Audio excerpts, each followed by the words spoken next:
大家好，我是橘子。最近我儿子老是咳嗽，一直不好。一位老中医教我用金桔做止咳化痰的美食，今天在这里分享给大家。首先把金桔上面的蒂去掉，因为那个会很苦。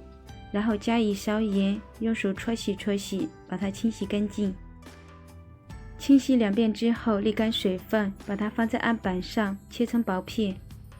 这里强调很重要的一点，金桔里面的籽千万不要去掉，因为它含有药用价值，能够起到止咳化痰的作用。全部切好之后放在盘中备用。再准备半斤冰糖，把它放在料理机中打碎，然后和金桔放在一起，用筷子搅拌，使金桔的表皮都裹上一层冰糖粉，像这样就可以了。然后盖上一层保鲜膜，这样防止水分蒸发，放在冰箱冷藏1夜。第二天我们把它取出来，这个时候可以看到已经有浓浓的果浆出来，像这样就可以啦。然后放在蒸锅中，盖上盖子，大火蒸半个小时。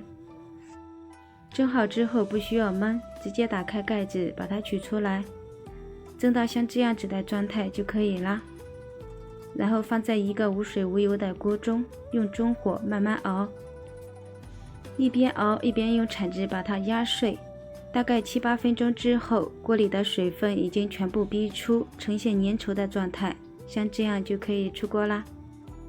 把它倒在一个有盖子的保鲜盒中。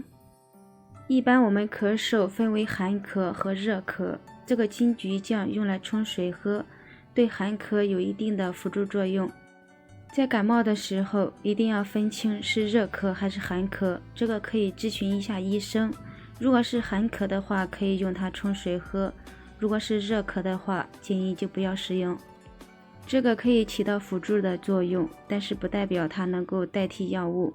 感冒的时候还是要吃药，不过喝了它可以能够让咳嗽快速的好起来。等到晾凉之后，盖上盖子，放进冰箱密封冷藏，可以放很久都不会坏。